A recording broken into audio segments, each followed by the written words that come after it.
It's a well-known fact among anyone that's familiar with World War II military history that Italy's armored vehicles left a lot to be desired. In particular, Italian tanks vary from barely decent to absolute trash. Now, there is a logical explanation for this, but this video is not about that, so I won't go into too much detail. In a nutshell, Italian military industrial capacity was much smaller than the other major powers, so Italy had issues keeping up design, production, and adoption of better vehicles.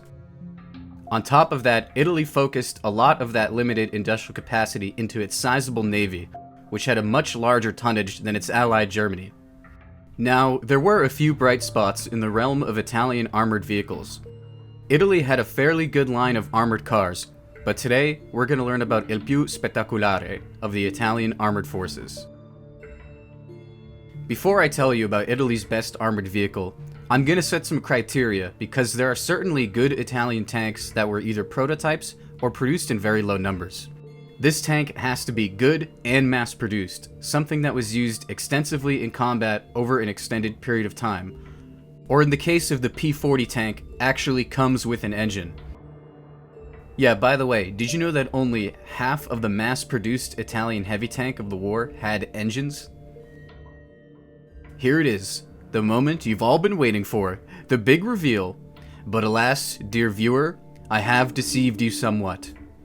The best Italian tank of World War II is not a tank in the true sense, but a self-propelled gun. Tank is just better for the title, okay? But trust me, it's good, and it's had its fair share of combat acting in the role of a tank. Yes, the best Italian tank of the war was the Semovente da 75-18. The Semovente could act as an assault gun, a self-propelled artillery piece, and a tank destroyer. It could fill all of these roles quite well, making it easily the most versatile piece of armor in the Italian arsenal. A comparable vehicle would be the Soviet Su-85 or the German Stug 3, which was the most produced German armored vehicle of the war. Something produced in such high number must be good.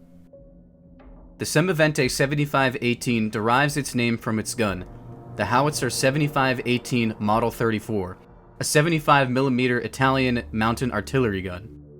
These guns would be mounted on the chassis of Italian medium tanks.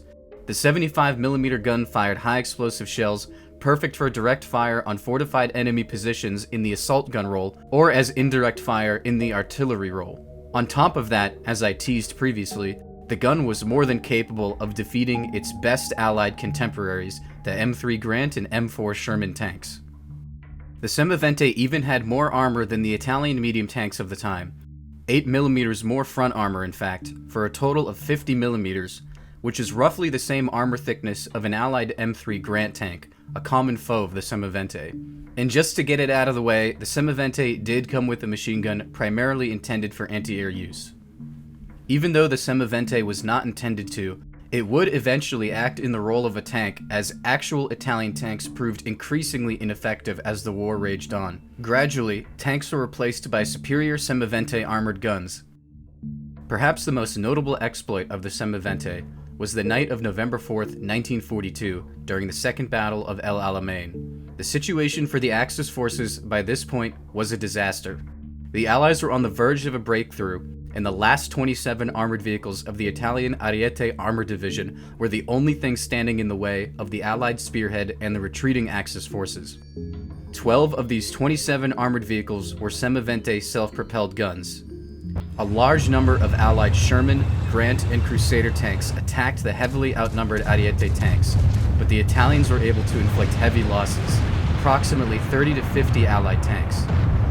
It can be assumed the Semovente did the bulk of the damage, as they would have been the only armored vehicle capable of destroying every type of Allied tank attacking that night.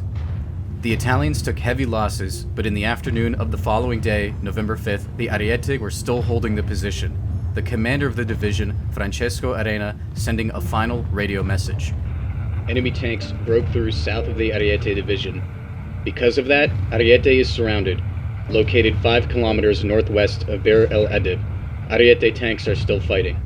Accounts are a little varied on this, but by the end of the day, there were apparently no survivors of the Ariete division, besides at least some that were presumably taken prisoner. With the great combat record of the Semiventi tanks in North Africa, Italy would begin producing many more armored self-propelled guns as well as new and improved ones. All in all, about 800 total. Not a ton for World War II standards, but definitely high for Italian standards and certainly fits the bill of a mass-produced entity. Now, of course, the Semivente was not without its drawbacks. While the lack of turret gives the vehicle a low profile, a rotating turret is an asset for situational awareness and versatility in combat. The armor, while marginally thicker than that of the Italian tanks, could not stand up to the guns of the Allied medium tanks. And lastly, it kinda sucked for the crew. The interior was considered very cramped, uncomfortable, and had poor ventilation. There was only a 3-man crew, so the 2 men that weren't the driver were particularly overworked. The commander of a Semivente would have to identify targets, give orders to his crew, and act as the gunner all by himself, while the loader would also have to operate the radio. Despite its flaws, the Semivente was good enough for the Germans to continue to operate the vehicles after Italy had capitulated.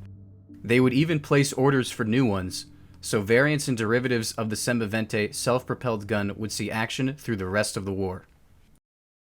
Thank you for watching. Please like, comment, and subscribe if you liked the video. I plan on making more in the future. Until next time, I'll see you around.